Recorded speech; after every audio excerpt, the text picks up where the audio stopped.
Sekarang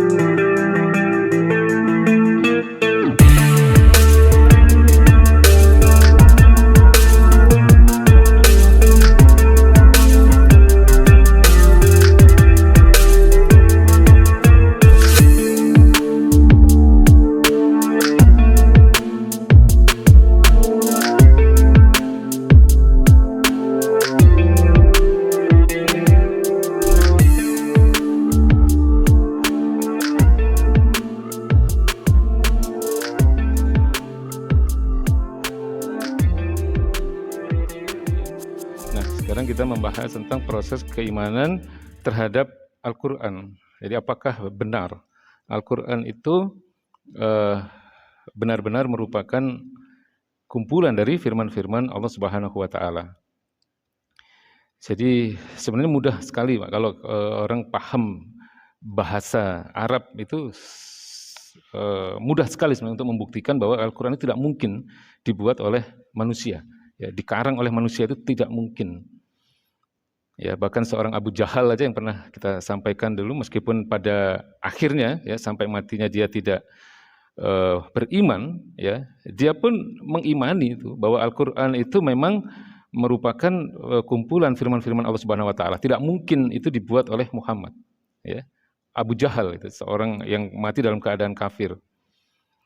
Ya, karena dia paham bahasa Arab. Ya.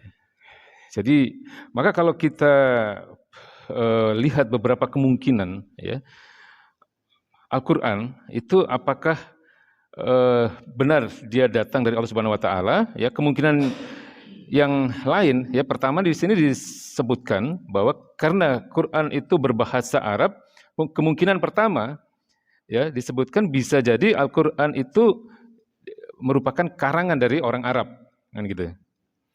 Ya. Nah, ini dikatakan di dalam bacaan tadi bahwa kemungkinan ini merupakan sesuatu yang batil, yang tidak benar. Karena apa? Al-Quran sendiri menantang orang-orang Arab. Ya, Al-Quran sendiri menantang bangsa Arab untuk membuat karya yang serupa dengan Al-Quran. Ya, karena bangsa Arab juga banyak yang kafir, ya, pada masa-masa itu. Ya, orang-orang Quraisy itu banyak yang mengingkari, dan kemudian Allah tantang mereka.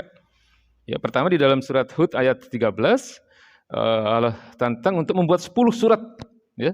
Qul fa'tu bi'asri suwarin mislihi. Ya, katakanlah ya Muhammad, ya, kepada orang-orang itu, ya, orang-orang yang masih belum mengimani Al-Qur'an tadi, untuk membuat 10 surat yang serupa, ya, dengan surat-surat yang ada dalam Al-Qur'anul Karim. Ya, ketika kemudian 10 surat orang-orang Arab itu juga tidak mampu, maka di dalam surat Yunus ya 38 udah cukup satu saja. Ya, Allah katakan kul fa'tu bisuratin mithlihi. Ya. Jadi katakan ya Muhammad kepada mereka, ya, fa'tu bisuratin mithlihi. Datangkan satu surat saja yang serupa dengan surat-surat yang ada di dalam Al-Qur'anul Karim. Ya, mereka tidak bisa. Ya. Jadi memang bangsa Arab itu pada masa-masa kenabian, pada saat masa-masa kenabian baginda Nabi besar Muhammad SAW, itu di kalangan mereka memang sedang, kalau bahasa kita mungkin sedang tren gitu ya, sedang hit itu sastra, ya, bahasa-bahasa sastra. Makanya Allah Subhanahu Wa Taala menurunkan Al-Quran itu sebagai mukjizat. Mukjizat itu kan artinya melemahkan, ya, melemahkan manusia, ya, dengan bahasa-bahasa yang jauh lebih hebat dibanding bahasa-bahasa sastra yang dibuat oleh sastrawan-sastrawan pada masa-masa itu. Kayak Umar bin Khattab itu sastrawan, ya. Makanya ketika beliau mendengarkan adiknya Fatimah, ya, membaca surat Toha, itu beliau langsung tersungkur itu, karena beliau langsung tahu bahwa ini tidak mungkin dibuat oleh manusia. Ya, jadi meskipun orang-orang Arab itu menghasilkan banyak sekali karya-karya sastra, ya, tetapi mereka tidak bisa menyamai apa yang ditantang oleh Allah Subhanahu wa taala ya, buat surat atau satu saja yang serupa dengan apa yang ada di dalam Al-Qur'anul Karim. Ya, mereka tidak mampu untuk menghasilkan karya-karya yang selevel gitu, setingkat dengan apa yang ada dalam Al-Qur'anul Karim. Jadi itulah mungkin poin satu ini saja yang bisa saya jelaskan ya, karena waktunya mungkin bisa kita sisakan untuk tanya jawab.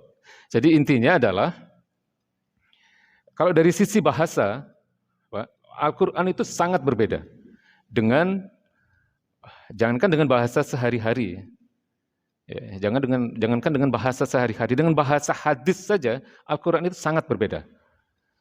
Ya. Kalau bahasa hadis itu meskipun ada sebagian hadis dengan bahasa-bahasa yang indah, tapi mayoritas bahasa hadis itu bahasa sehari-hari. Tapi kalau Al-Quran itu bahasa yang tidak mungkin itu dibuat oleh manusia. Makanya kalau kita lihat itu kan indah itu Pak. Ad-duha, gitu kan, wal-laili idza saja. Qul ya ayyuhal kafirun la a'budu ma ta'budun. Jadi ada keindahan, kalau dalam bahasa Indonesia itu ada apa ya? Nilai sastra yang sangat tinggi gitu, ya. Jadi mungkin ini dulu yang bisa kita bahas ya, yaitu bahwa kemungkinan pertama bahwa Al-Quran itu dibuat oleh orang Arab itu tidak mungkin, ya, tidak mungkin karena Allah sendiri menantang ya orang-orang Arab untuk membuat surat yang semisal dengan apa-apa yang ada dalam Al-Quranul Karim. Ketika Allah tantang 10 mereka tidak bisa, Allah tantang 1 saja nggak bisa juga. Ya, artinya memang kemungkinan pertama ini batil, kemungkinan pertama ini tidak benar, ya, bahwa Al-Quran itu dibuat oleh orang-orang Arab. Ya, jadi karena berbahasa Arab terus dibuat oleh orang Arab, itu tidak seperti itu. Ya, orang-orang yang paham bahasa Arab pasti akan memahami hal ini. Baik, mungkin untuk bahasan selanjutnya akan kita bahas pekan depan. Ya, mungkin ada waktu sekitar 8